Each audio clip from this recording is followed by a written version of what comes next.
Thank you so much for joining us today, John. John is our CFO, so maybe you could talk a little bit about your experience here at Econo-Pak. Yeah, sure. I was in public accounting for my entire career, over 25 years. So I actually used to come out and audit companies similar to Econo-Pak, family-owned businesses or privately held businesses. I started my career off doing that and learning kind of the ins and outs of how companies work and working with owners and all the staff members and things like that. So a lot of people come out into public accounting and they go into work for publicly traded companies, large billion-dollar companies. That kind of wasn't really what I knew I wanted to work with. I wanted to work with a small family-owned type company.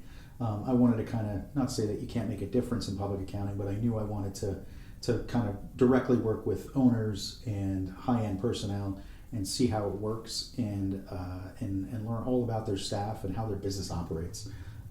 So I worked with that for many, many, many years, and actually last year I got an opportunity. I knew this company, I knew the family very well.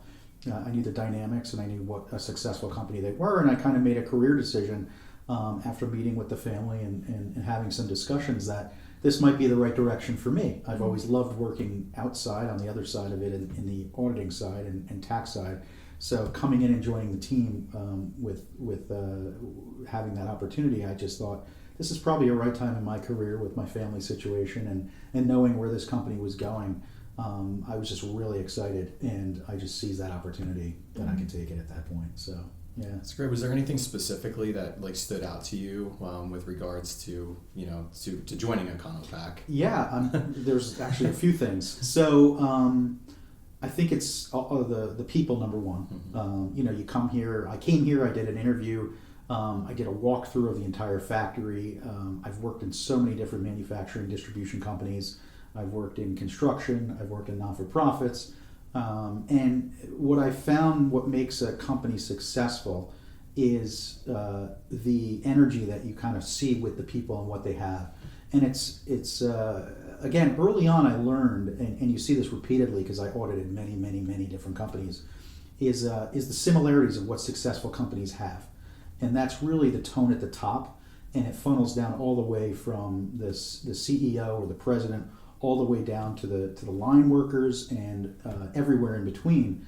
And I think just watching people interact and looking on the floor and seeing how clean and amazingly efficient it looked on the floor, and seeing the people and how the dynamics they work with the company and the office personnel and things like that, that really was a big selling point for me, because I really knew that there was honesty behind all the attitude that was here.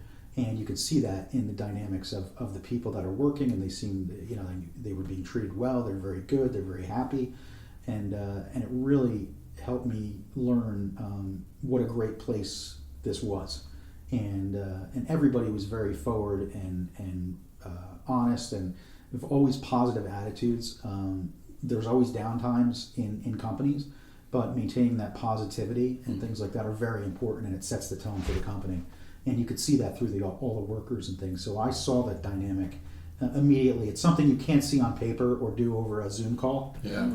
You have to kind of be here to understand it and to see it work. And I knew, having that experience of seeing what successful companies are like and what unsuccessful companies are like, or hard working environments, or maybe not as good a working environments, I knew that this was a place that I could fit in very easily and I'd be happy to be.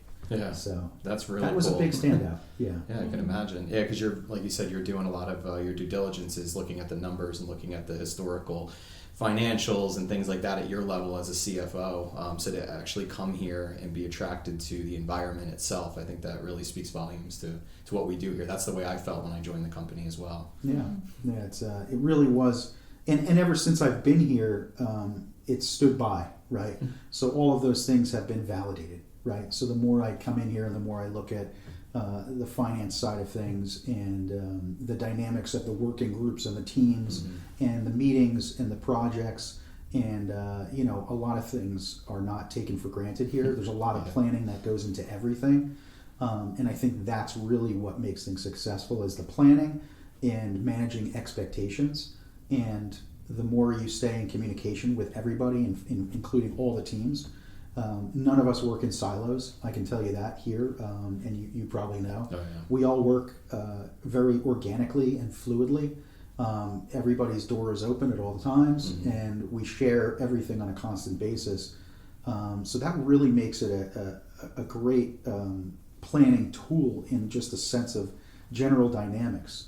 We also do a lot of budgeting together in all the departments, and if there's anything that comes up, people are very free to share, hey, this is what's coming up, or we got a new client, or we got a new customer, just as you might have constantly come and see me on a regular basis. So, we do have regular meetings, monthly meetings and things like that, but I think just on a general basis, we communicate so well during the ordinary course of business that it just makes things so much more seamless.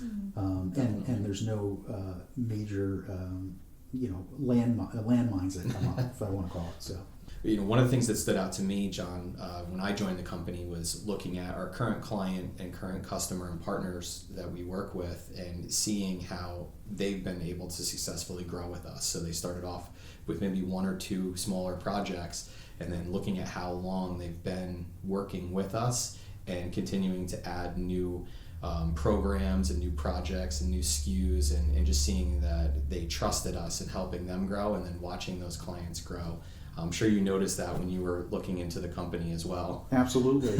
One of the things you look at is, you kind of do an analysis of the inner workings of a company, right? And part of that is customers and where you're going and your growth. And one of those things is looking at that process. And ever since being here, we look at the largest clients, and we know that those clients have been here because of not just execution and doing what we need to do and what they need us to do, but also with the relationships that we built internally with our teams and externally with those customers. And we've leveraged that whole model. And again, coming in and seeing that from the sales side and the marketing side, from what you guys work on, you've been able to leverage those models and bring in your outside understandings to look at new customers. And we always have that conversation of, okay, we have a new customer that we're looking at, how should we approach this? What do you need, John, from us? And that's always an important thing. And we do the back end of due diligence on, okay, what is this company made of? Looking at D&B reports, also just looking at history of the company, doing some research, and understanding what they need for the short term, what their needs are short term versus long term, and hopefully joining them and extending them some credit if needed, and then growing that relationship into something that's more successful. And that's kind of been our model, it seems, that I've noticed for ever since I've been here. And the great thing is that we've it's been a perpetual process of getting new clients, so that's always a good thing. But it's not always easy, and I know that from the perspective of sales and marketing, and I'm looking at the internals and the dollars. But part of that also is not just looking at the dollars and cents. I can give you the numbers from what we're making and what we're doing, but there are relationships and things that kind of get built as time goes on. So you might not see those efficiencies or major profit margins in the beginning, but there's a long-term plan, and there's a lot more behind that that can lead to more work. So absolutely, I see. One of the things that stands out to me in this industry as a whole is it starts off with us just helping a lot of clients fix a problem, become a solution for them, because maybe they need a repack or they need a rework or they need help. Maybe they landed a new client, like a new opportunity, a retail opportunity that they just don't have the capability of getting to that scale. So they reach out to companies, co-packers and co-manufacturers like us. And I think people look at it as a way to help them get to that next level. And then what I see with us is that we create strategic partnerships, like you mentioned, right? We find ways to help them procure materials. We find ways to extend them credit and help them, continue to grow. And we invest in the best equipment, create the best efficiencies, build programs specifically for their projects to make it very successful. And a lot of that, is the planning, like you said, at the top, and then being able to, bring that process and procedure all the way through. And that's what really stands out to me. And I at first didn't understand that fully with the industry, with the co-packing and co-manufacturing industry. But now that I am in it, I'm like, wow, it's very impressive what we do, and I think it really stands out. Yeah, I absolutely agree. And seeing it not from the back end from accounting, but also being able to go on the floor myself and seeing how this process is working in our inventory and our production equipment, and knowing that we have a handle on how much we're producing on a regular basis, how much labor costs we're using in a real-time basis, and that fixed cost model and fixed pricing model with our customers is a huge benefit to them, because they know what they're going to be paying and they're not going to have full of surprises. And we kind of work on the back end on the efficiencies and things like that, knowing what our expertise are. So it becomes very attractive, that fixed cost model, for sure. It's a huge, once our clients get familiarized with it and comfortable with it, there's really no turning back. That's correct. Yeah, so great. Yeah. Awesome. Well, it's fascinating to hear your perspective on the company, especially in your level. So thank you so much for joining us today. Yeah, I love it. Thank you, John. And it's wonderful being here. So. Appreciate it. Thank you. Thank you.